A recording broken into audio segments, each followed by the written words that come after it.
services, things like that.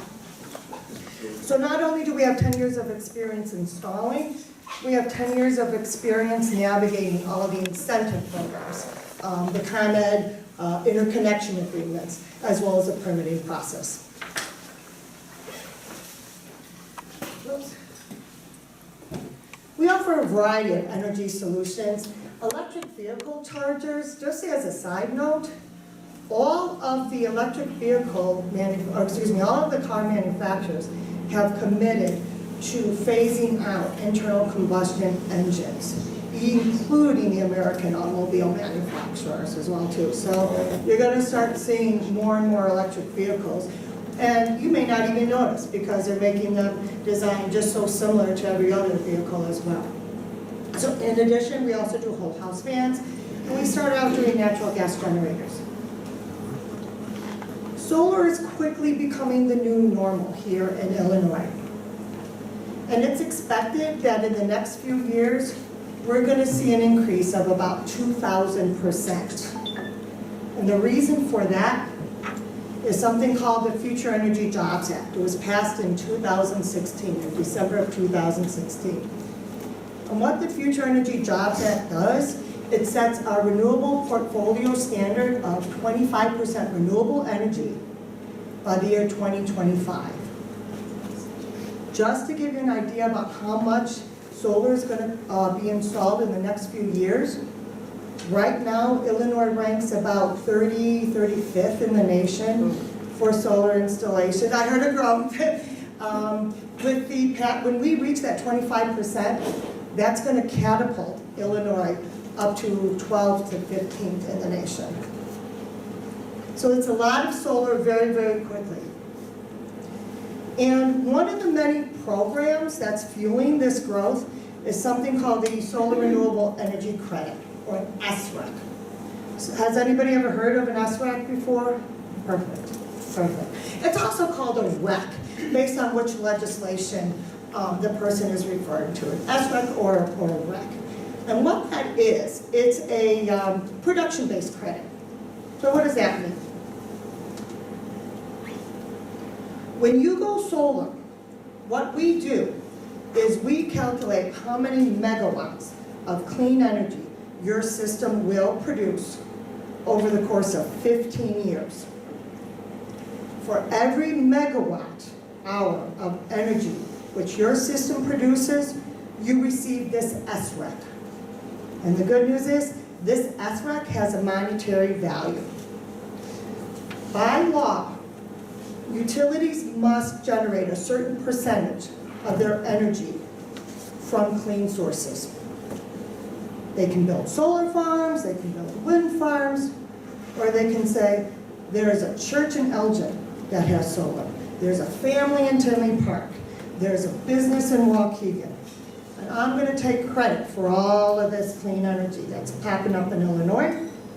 And when they take credit for this energy, they pay you and they compensate you.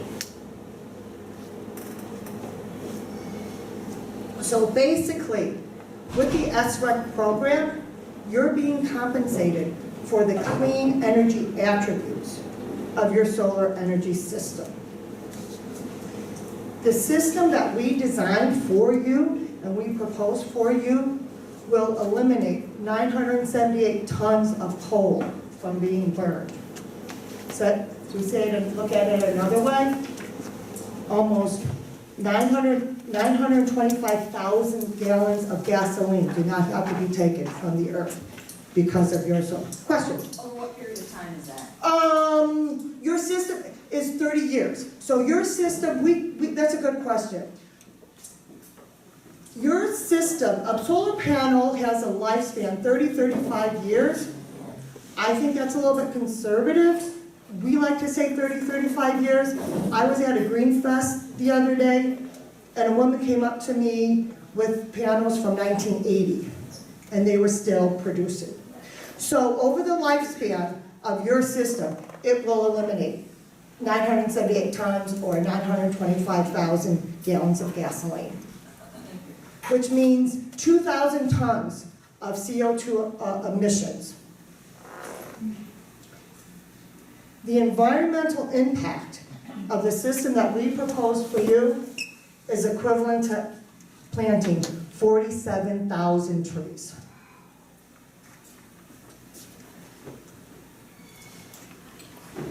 We know that solar is an environmental solution, but it's only an environmental solution if it's an economic solution as well.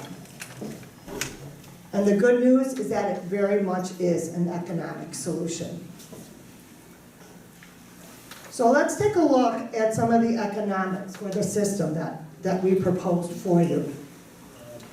This is your church, and this is your church on solar. So if you look at the diagram on your left, that's a shading analysis. The first thing we did when we got this project, we did a shading analysis for you. Can you guys see, am I in the way? No. Okay, so if you look at the flat portion of your roof, that's where you're going to get the most production. That's the green. So now what we know exactly how many kilowatt hours and how many megawatt hours this system will produce. Once we have that information, we can build a system and design a system for you. What we proposed is a 62 kilowatt system consisting of about 200 panels. What's a 62 kilowatt system mean? Does that mean anything to anybody? It's a lot. Yeah, just to give you perspective, the average homeowner probably has a 6 to 8 kilowatt system with about 20 panels. So your system is probably equivalent to 10 families.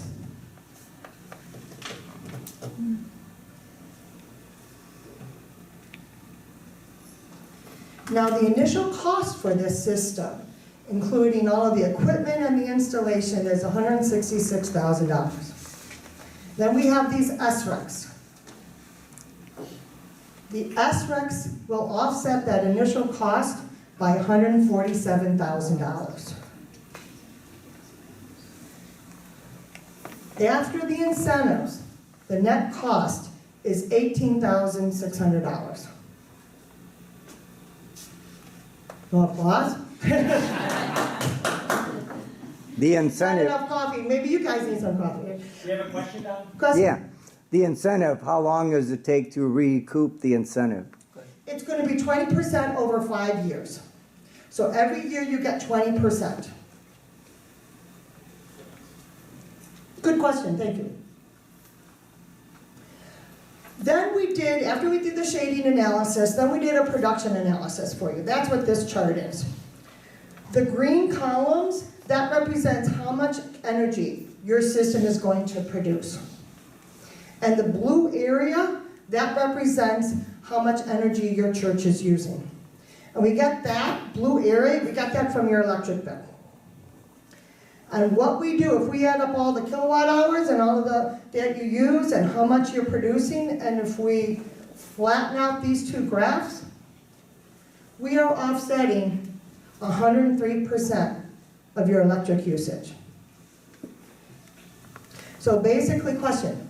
What is our monthly electric bill, please? I think it's about $10,000 a year, I think is about what you're paying. Yeah. Yeah, about $10,000 a year, about what you're paying. Thank you. One more question.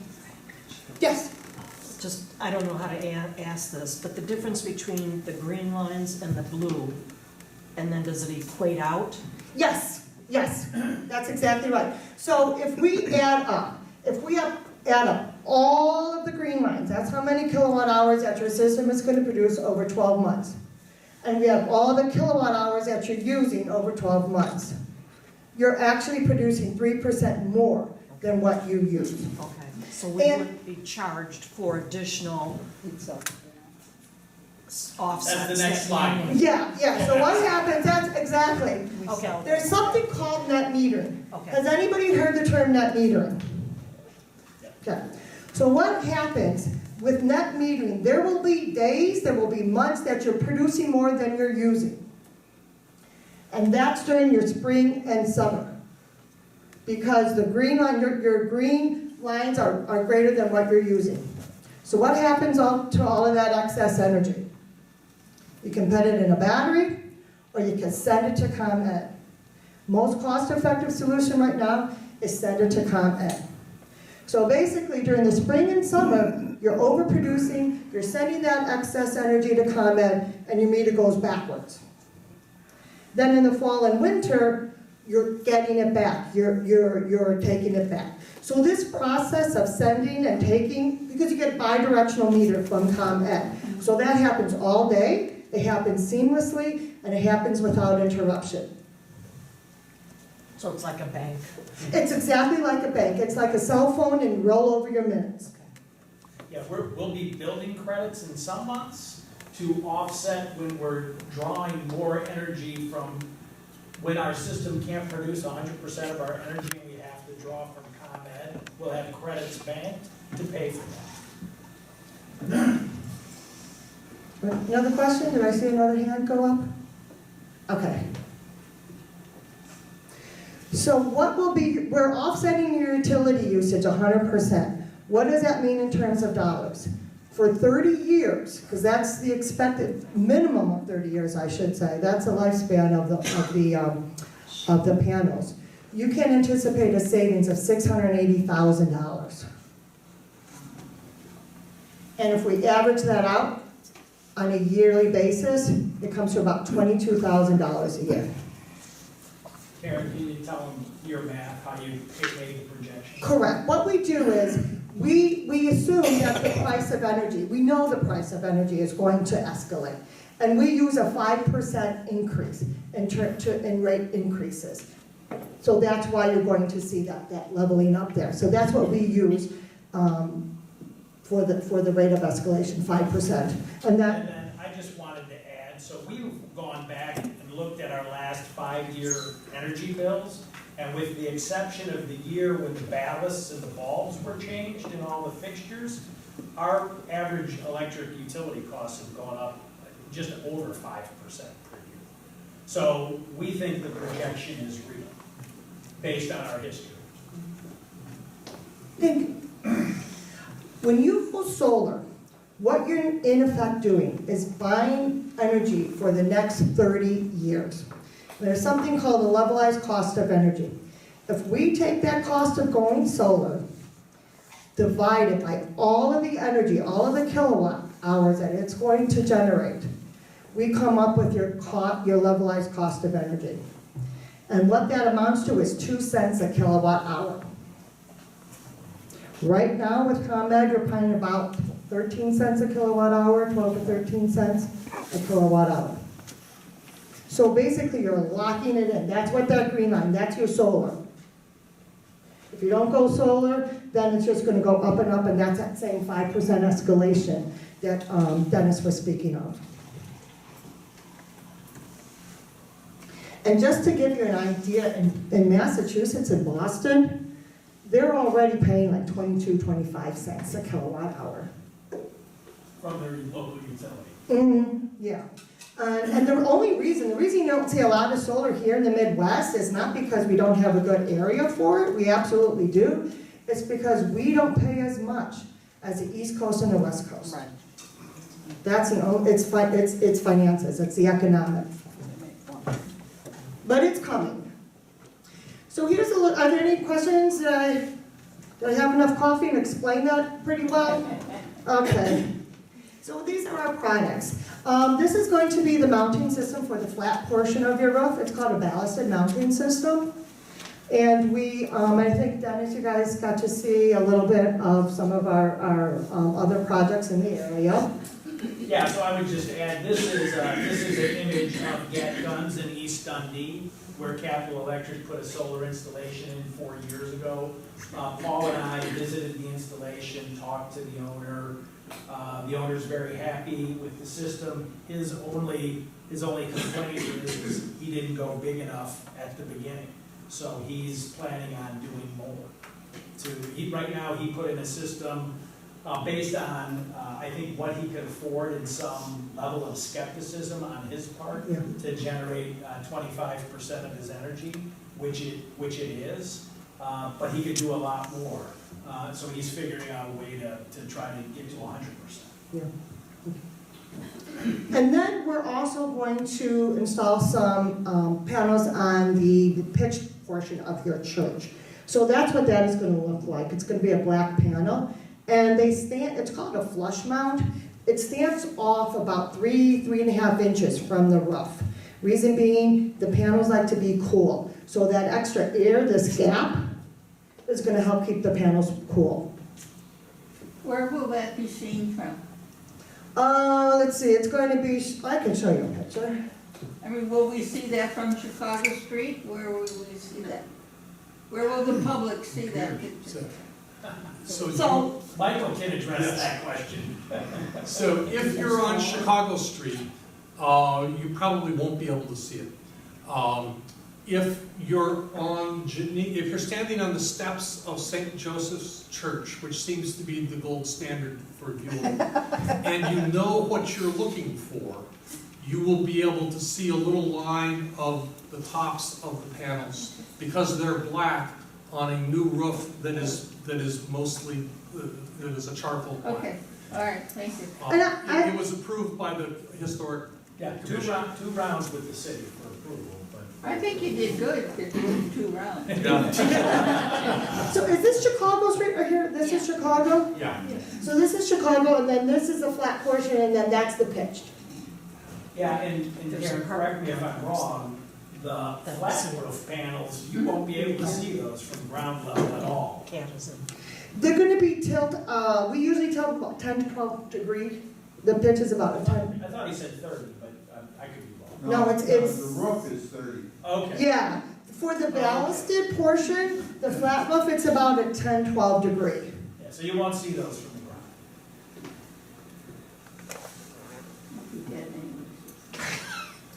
Yeah, see, so that's what it's gonna look like on the flat portion. It's about a,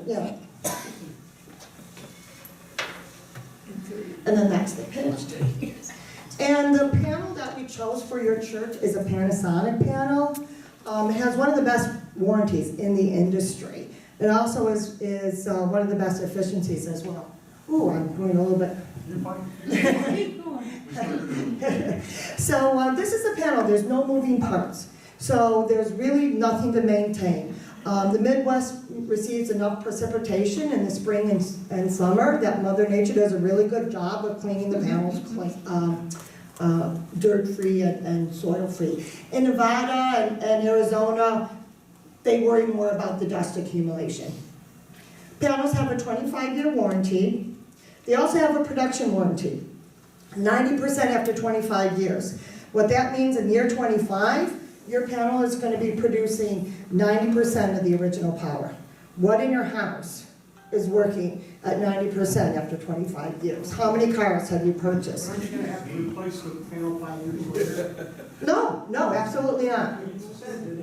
They have a 30, 35 plus years. 30, 35 plus years. In the industry, we're comfortable saying 30, 35 plus years. Like I said, I went to a Green Fest and there was a woman who had panels from the 80s. And it's still working. And the technology from 1980 compared to what it is now can't even compare. And the technology 25 years from now might make financial sense to modify the panels at that point as well. And they don't, it isn't like in year 30, whoops, I gotta replace them all. They just lose a little bit of power. That's all what happens. It's called degradation. It's called degradation, they're just not gonna work as effectively. But in year 30, they're not gonna go down. Here in the Midwest, we're concerned about hail and wind. All of the panels are tested to withstand a 1-inch piece of hail at 50 miles an hour and wind forces of 90 miles an hour. You can also monitor your system as well too. So you get a monitoring device, and as the kids say, there's an app for that. So you can get it on a smartphone, a tablet, and it'll tell you in real time. So if we have a 325 panel on your roof, you can see what each of those 200 panels is producing at any given time. And for us as an installer, we have access to that information as well, so that's going to help us diagnose if there's a problem. The problem is usually January, and there's 8 inches of snow. And ice. Yeah. Does your insurance company charge you more for these? I would put it on the insurance, yeah, I would put it on the insurance. Anything that isn't covered by the warranty, I would put with your insurance company. That wasn't my question. My question was, do they charge you additional? Oh, I see, you charge her, I would check with your, And yeah. we're looking into that. Yeah. And we'll get into that a little bit more in the financial presentation. There is a higher level of coverage that's required, because you've got a $180,000 asset on your roof that you need to protect. Yeah. How Question, do these panels handle the ice and the snow? good question. Panels, actually, they create energy. Energy is heat. So anytime that you have any snowfall during the day, the panels are gonna be warm to the touch. They're not gonna be hot, they're gonna be warm. And then any ice or snow is immediately gonna melt off. Anytime you wake up in January, you have 8 inches of snow on the flat portion of your roof, it's not going to immediately be working. Usually takes about a day to melt off, and then you'll have some sections that will melt more quickly than other. I usually tell people that's the day Mother Nature's cleaning your panels, because it's like your car. If you keep it out overnight and you have the dirt, once you take that 6 inches off the windshield, your windshield has never been cleaner.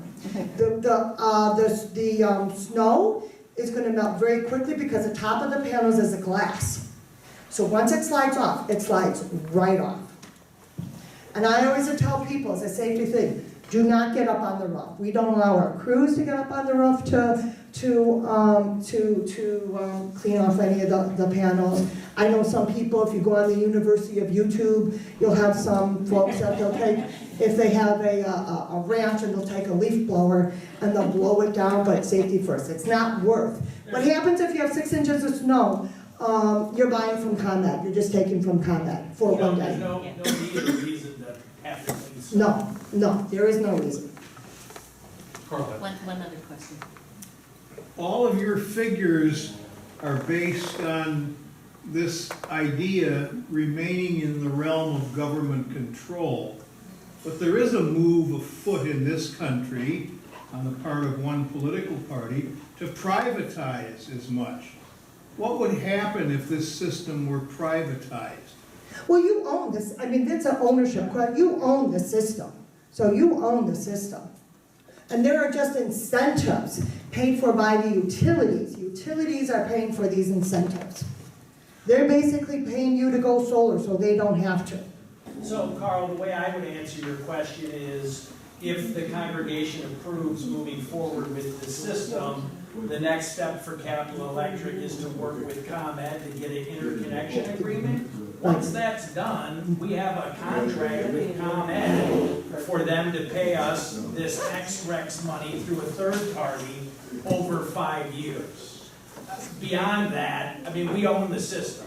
Beyond that, once we collect that incentive from ComEd, I'm not sure it really matters too much. Right. And it's actually the Illinois Power Agency, it's the IPA. They're tasked with the job of implementing this incentive program in the state of Illinois. So basically what they do is they buy these clean energy credits all over the state of Illinois on behalf of the utility companies. So the IPA is the governing board, the administrative board. That is, if you're interested, the IPA, did you go on the IPA website? They're very transparent in terms of how much, and they try to be very, very transparent. So we talked about the incentives, but in addition to the incentives, solar has fallen 86% in the past 10 years, and at the same time, you're seeing an increase in the efficiencies of the panels as well. So it is now cheaper to build a new solar farm than it is to operate a coal plant, and that's why you're seeing all the closing of the coal, is because of bankruptcies.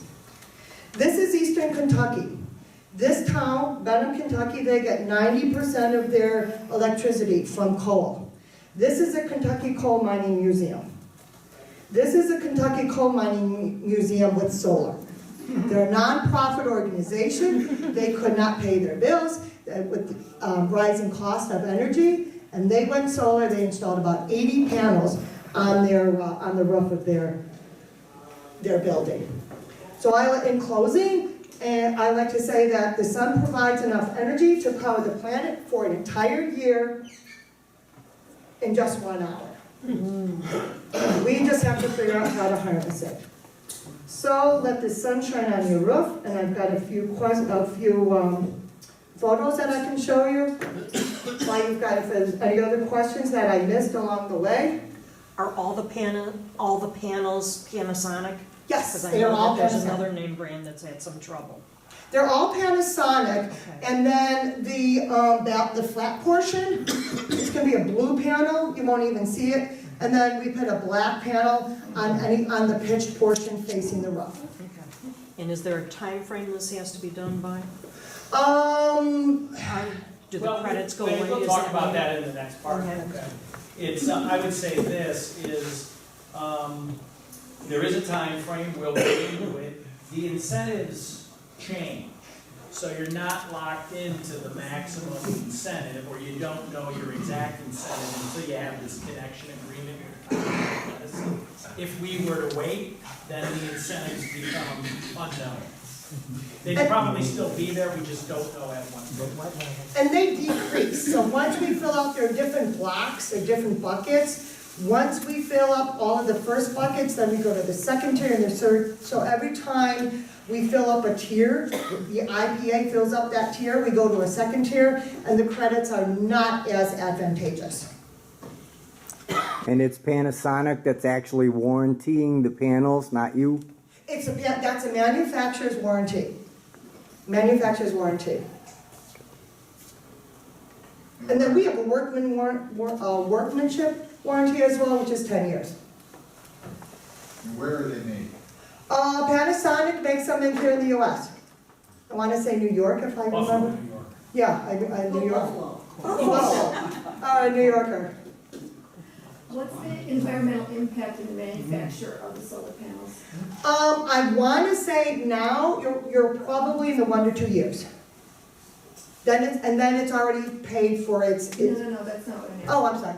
What's the environmental impact of the manufacture of the solar panels? Right, so the payback is 1 to 2 years. No, I'm not talking about the panels. She's talking about And how does it impact the environment, building, creating? Right, so the carbon, so it's already, after 1 to 2 years, it's already, the environmental payback period is what, it sounds like you're asking, is about 1 to 2 years. The environmental payback. That's all of the manufacturing process, the mining process, all of the technology, transportation, all of that cost. Environmentally, it pays for itself in about 2 years. I'm not talking about what it pays for. Right. What's the impact on the Environmentally, On the environment. on the environment. In the manufacturing process, how much damage? How much damage is done to the environment? Right, but it was just offset by the 30 years. So the amount of damage, quote unquote, to the environment is offset so that it's already produced more clean energy than it's paid for itself. You see what I'm saying? It's called the environmental payback, which is different from financial payback. Financial paybacks, we're seeing 4, 6, 7 years, depending on what type, but after 2 years, yes, you're right, we have to manufacture this, we have to transport it. What about the disposal of it then? There is recycling of these, and that is something that all of the manufacturers are working on, for recycling of the panels. I mean, the panel Right, is Yeah, the panel is, I have a picture. The panel is very simple. There's glass on the top, it's an aluminum frame, and then you have the solar cells, which is silicone, and then you have a back sheet, and then there's some type of encapsulant on top of that. So there's not much to a panel. And then you have the wiring within. But the cost to the environmental cost, the negatives of manufacturing a panel is offset. It pays for itself environmentally in about 1 to 2 years. So I'm not sure that's the answer to Is your that- question, Lori, but I'm not sure we have a good answer. So. Well, I think Right now, Karen. Yeah, no, I understand your question, but we call it the environmental impact, and it's already done more good. It's already saved enough CO2, it's already saved enough of that in 2 years by just being in operation. Any other questions for Karen, so we can get to the next? The weight of the panels and such versus the roof, is the roof strong enough to handle? Absolutely. The panels themselves weigh about 35, 37 pounds total. Most of that is from the frame here too. So, yeah, it's absolutely, and that's something that we do before we come out, and we do that as well. So we check all of that. So structural review of the roof is part of control. Any other questions? All right, Karen, thank you. All right, so thank much. you.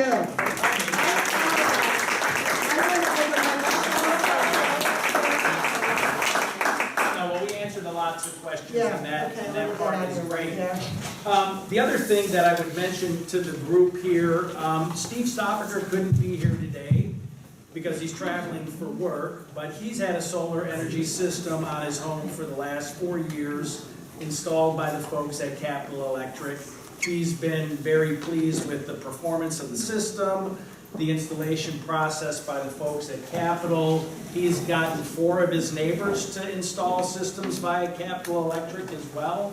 So I think that says a lot for who they are and how they operate and the quality of work that they do. And then, like I said, Paul and I did meet with the owner of GAC Guns, and we did see his solar installation also done by Capital Electric.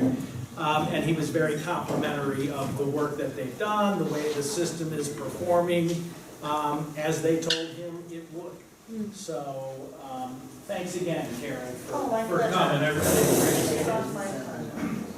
If we have more questions, we'll bug Michael instead of you, okay? No, it's not. Hopefully I was able to answer some of your questions. You did, thank you.